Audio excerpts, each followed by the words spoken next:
kita, ada syukur, kebahagiaan yang kami rasakan, dan itulah yang membahana dalam persekutuan ibadah syukur keluarga hamba Tuhan di sini, keluarga Hutapea Wijaya. Hari yang penuh sukacita. Hari ini adalah hari ulang tahun yang ke-22 anak terkasih saudara Jian Rizef Hutapea, dan ada begitu banyak berkat-berkat yang juga telah diterima oleh keluarga kami di sini sebagai satu keluarga Allah.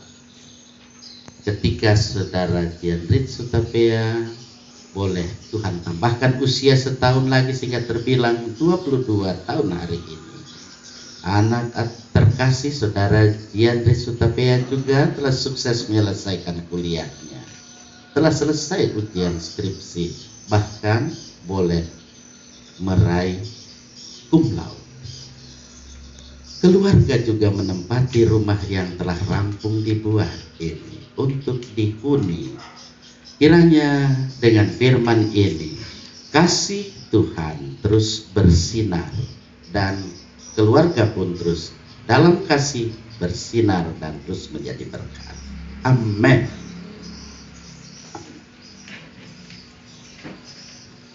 1 Yohanes 2 ayat 7-14. Perintah yang baru.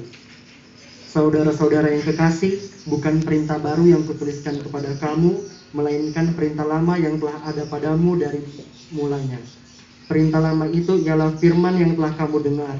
Namun perintah baru juga yang kutuliskan kepada kamu telah ternyata benar di dalam Dia dan di dalam kamu. Sebab kegelapan sedang lenyap dan terang yang benar telah bercahaya. Barang siapa berkata bahwa ia berada di dalam terang tetapi ia membenci saudaranya, ia berada di dalam kegelapan sampai sekarang. Barang siapa mengasihi saudaranya, ia tetap berada di dalam terang dan di dalam Dia tidak ada penyesatan. Tetapi barang siapa membenci saudaranya, ia berada di dalam kegelapan dan hidup di dalam kegelapan. Ia tidak tahu kemana ia pergi karena kegelapan itu telah membutakan matanya. Aku menulis kepada kamu, hai anak-anak, sebab dosamu telah diampuni oleh karena namanya. Aku menulis kepadamu, hai bapak-bapak, karena kamu telah mengenal Dia yang ada dari mulanya. Aku menulis kepada kamu, hai orang-orang muda, karena kamu telah mengalahkan yang jahat. Aku menulis kepadamu, hai anak-anak, karena kamu mengenal Bapa. Aku menulis kepada kamu, hai bapak-bapak, karena kamu mengenal Dia yang ada dari mulanya. Aku menulis kepada kamu, hai orang-orang muda, karena kamu kuat dan firman Allah di dalam kamu dan kamu telah mengalahkan yang jahat. Amin. Terima kasih saudara Jian. Itulah firman Tuhan for torang semua. Berbahagialah kita sekalian yang mendengar dan mengaplikasikan firman Tuhan dalam hidup setiap hari. Keluarga yang saya kasih dalam kasih Tuhan, mengucap syukur tentu bersama saat ini jemaat Tuhan, pelayan-pelayan Tuhan, khususnya yang ada di kolom 7. Saya percaya kita semua kalau kemarin juga bersyukur, pesta iman kita laksanakan, pasti ada sukacita, pasti ada kegembiraan, dan hendaklah sukacita, kegembiraan, dan kebahagiaan itu selalu terpatri di hati sanubari kita. Dan kalau firman Tuhan pada saat ini berkata-kata, berbicara for torang semua yang ada, memperhatikan perikop yang dibaca oleh yang ganteng tadi, yang berhappy birthday, ya, saudara Jian Rizef Hutapea, luar biasa, ya. Kalau Jian ya sudah juga boleh menyelesaikan kuliahnya, menyelesaikan ujian skripsi, tinggal mau wisuda, ya, jadi wisudawan dengan yang pasti menjadi lawyer juga, sarjana hukum, ya. Ini saya yakin berkat didikan orang tua. Amin. Ya. Orang tua punya peran yang luar biasa. Pasti mendidik, ya, membina, membimbing supaya Jian boleh mendapat gelar sarjana hukum. Tidak gampang itu Jian. Pasti Jian sudah mengorbankan seluruh pikiran, seluruh tenaga, ya, bahkan juga biaya dari papa, dari mama. Betul papa mama, demikian pasti. Amin. Ya, syukuri, ya, syukuri. Semua yang terjadi ini adalah karena kasih yang besar yang ia nyatakan. Kalau lagu pertama tadi memang itu kasih paling agung. Kemudian nats pembimbing juga tadi berbicara supaya dalam kehidupan ini mengucap syukur. Bagaimana dalam kehidupan kita bersuka cita senantiasa, tetap berdoa, mengucap syukur dalam segala hal. Memang gampang mengucapkan, tetapi sangat-sangat sulit untuk mengaplikasikan, merelevansikan dalam kehidupan setiap hari. Tapi ini penting dalam kehidupan. Ketika keluarga hambanya di sini mengajak kita untuk mengucap syukur dengan pokok-pokok yang sudah juga tadi saya bawa dalam doa dengan dasar firman ini. Surat 1 Yohanes ini tentu kita memperhatikan, ya, terkait dengan segala sukacita syukur yang ada. Bagian perikop yang tadi dibaca oleh yang berhappy birthday, ya, Saudara Jian. Ini tidak seperti surat-surat pada umumnya dalam surat-surat yang ditulis oleh Rasul Paulus. Kalau ini Yohanes, ya. Perikop yang dibaca tadi ini pasti memiliki ucapan. Kalau kita lihat, kalau perikop yang ada, ya, ada salam, kemudian ada bagian-bagian lain yang mengemuka.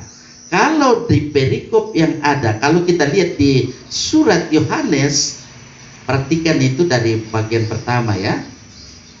Di situ memang kita memperhatikan disampaikan dalam suatu keadaan di mana Yohanes sebagai rasul ada keresahan, resah, dan juga pasti ada gelisah. Itu biasanya bersamaan dia, resah dan gelisah seperti itu. Karena adanya apa? Problematika yang timbul dalam jemaat Efesus. Ya, jemaat Efesus itu. Problematika yang ada itu timbul. Ada pengajaran dari guru-guru palsu. Memang ada guru-guru palsu yang muncul, jadi hati-hati itu. Guru-guru palsu menyampaikan pengajaran menyimpang. Dan ketika itu menyimpang dari esensi dasar kekristenan yang secara kontinu, ya, menyerang kepercayaan dalam iman Kristen.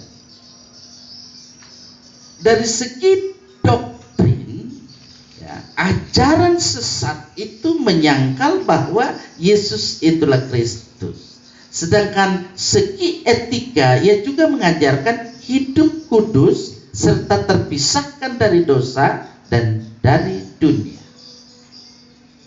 Karena itu tujuan Yohanes sebagai sang rasul, dia menyampaikan pengajarannya untuk menyangkal doktrin dan etika yang salah dari guru-guru palsu dan menasihati anak-anak rohaninya supaya mengejar suatu kehidupan persekutuan yang kudus dengan Allah dalam kebenaran dalam sukacita penuh dan kepastian hidup kekal melalui iman yang tentu iman yang menyelamatkan itu taat kepada Yesus karena dia adalah anak Allah, dan dengan kehadiran kuat kuasa Roh Kudus, sapaan dan peneguhan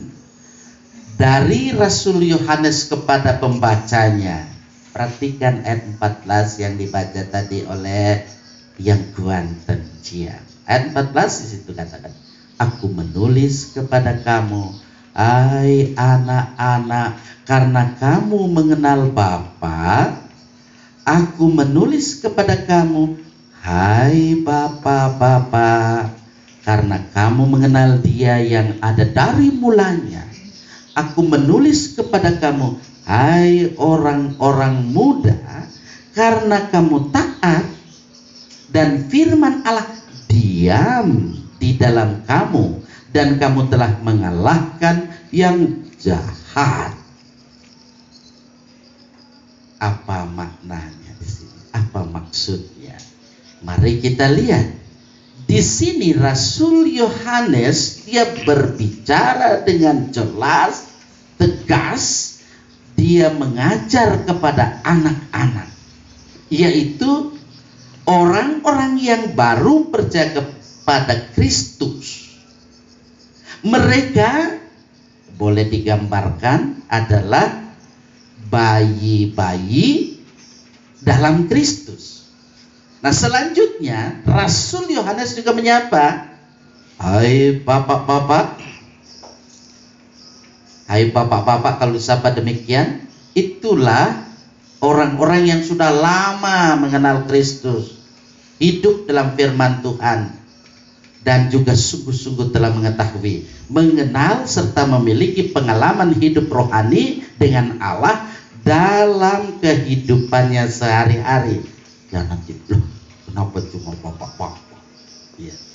Ya, karena situasi dulu itu kan paternalistik. Ya, tapi Yesus sudah mendobrak yang paternalistik supaya juga ada maternalistik. Nah, itu. Jadi itu juga tertuju kepada ibu-ibu. Ya, ibu-ibu kan sudah lama mengenal siapa dari dahulu itu, tentang iman Kristen itu. Tapi di sini Rasul Paulus terpengaruh dengan pola pikir yang hanya paternalistik. Ya. Jadi terkait dengan ini, yang disapa bapak-bapak, saya tambahkan di sini, ibu-ibu itu adalah orang-orang yang sudah lama mengenal Kristus. Betul? Ibu-ibu